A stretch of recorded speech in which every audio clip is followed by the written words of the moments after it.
टुकला में पहुंचे हैं बलवान सिंह दौलतप्रिया जी, कांग्रेस के नेता हैं, वरिष्ठ नेता हैं, और इनकी साफ छवि होने के चलते ये है इन लोकसभा चुनाव में काफ़ी सक्रिय भी रहे।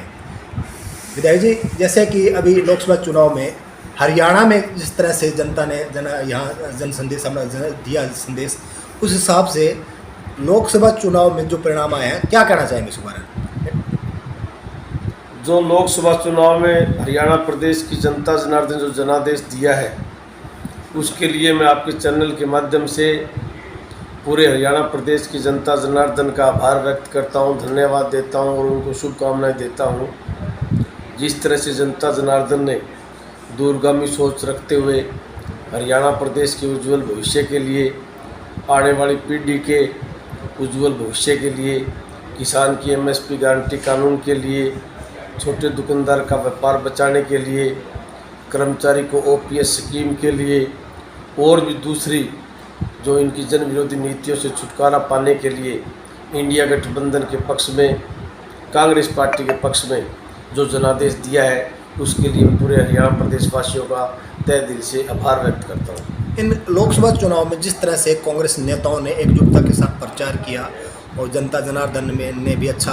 साथ दिया, क्या लगता है कि आगे विधानसभा चुनाव में भी इसी तरह का साथ रहेगा?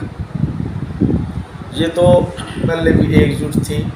ये तो कांग्रेस पार्टी के विरोधी पक्ष के लोग और गोदी मीडिया भ्रम और भ्रांति फैला रही थी कि कांग्रेस के अंदर फूट है, लेकिन हम हमेशा ये बात कहते थे, क्योंकि जब कांग्रेस कंफर्टेबल जोन में होती है तो सभी साथी पार्टी को मजबूत करने के लिए अपना अपना काम करते हैं, लेकिन जब चुनाव आते हैं तो कांग्रेस पार्टी एक होकर विपक्ष का मुकाबला करती है। और आपने भी भली भांति देखा कि इस बार के चुनाव में सभी कांग्रेस एक होकर भाजपा प्रत्याशियों का विरोध किया था, और उसी का परिणाम है कि आज हरियाणा प्रदेश की जनता जनार्दन ने भी कांग्रेस की बात के ऊपर मोहर लगाते हुए भाजपा को चारों ओर निश्चित करने का काम किया है। जी, जिस तरह से चर्चाओं का बाजार था कि बीजेपी ने श्याम दाम दंड भेद की नीति भी अपनाई, उनकी नहीं चल पाई, आप क्या कहना चाहेंगे? भाजपा ने हर वो षड्यंत्रकारी तरीका अपनाया था जो कि एक स्वस्थ लोकतंत्र के लिए घातक सिद्ध होता है, लेकिन हरियाणा प्रदेश की जनता ने, इंडिया गठबंधन के कार्यकर्ताओं ने, कांग्रेस पार्टी के कार्यकर्ताओं ने इनके षड्यंत्र का डट के मुकाबला किया और इनका षड्यंत्र कहीं भी कामयाब नहीं हो पाया। कांग्रेस के गठबंधन पर अगर हम चुनाव से पहले बातचीत की जाए तो भाजपा के कई नेताओं के बयान थे कि इनका गठबंधन कमज़ोर है, आज तक ये गठबंधन को भी हम बात कर रहे थे, इनके जो संगठन है, संगठन के लिए पदाधिकारी भी नियुक्त नहीं कर पाए, और इन्होंने ये कहा, दावा भी किया था कि हमारे पन्ना प्रमुख तक हम जा पहुँचे हैं। तो आज जो स्थिति हरियाणा की बात करें, उस पर आप क्या कहना चाहेंगे जो संगठन को लेकर? बड़ा अच्छा प्रश्न पूछा आपने। संगठन की कमी वास्तव में चुनाव के अंदर कहीं न कहीं खलकती है जी, लेकिन जिस तरह से कांग्रेस पार्टी के कार्यकर्ताओं ने संगठन ना होने के बावजूद भी इस तपती धूप के अंदर 48 डिग्री टेम्परेचर में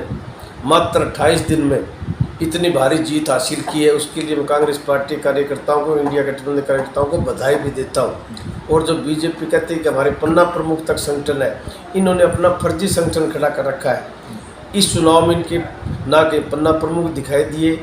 ना कहीं इनके मंडल अध्यक्ष दिखाई दिए, ना कहीं ब्लॉकीय अध्यक्ष, ना कहीं जिला अध्यक्ष, इनका कोई भी पदाधिकारी कहीं भी दिखाई नहीं दिया। अगर वो कांग्रेस भाजपा के प्रति और निष्ठावान होते तो कहीं न कहीं काम करते, लेकिन उन्होंने फर्जी तरीके से संगठन बनाया हुआ था आंखों में धूल झोंकने के लिए। अब कहने को तो भाजपा कहती है कि हिंदुस्तान की नहीं, हम वर्ल्ड की सबसे बड़ी पार्टी है, लेकिन इनकी जब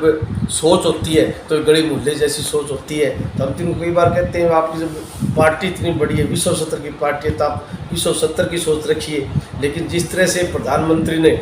अपनी हेड स्पीच के माध्यम से प्रधानमंत्री पद की गरिमा को, गंभीरता को कम किया, तो उससे आम कार्यकर्ताओं की भी हम उम्मीद नहीं कर सकते कि उनकी सोच भी बड़ी हो सकती है क्या। तो भारतीय जनता पार्टी की इस चुनाव के दौरान जो इनके वक्तव्य थे, वास्तव में निम्न स्तर के थे। जी, कांग्रेस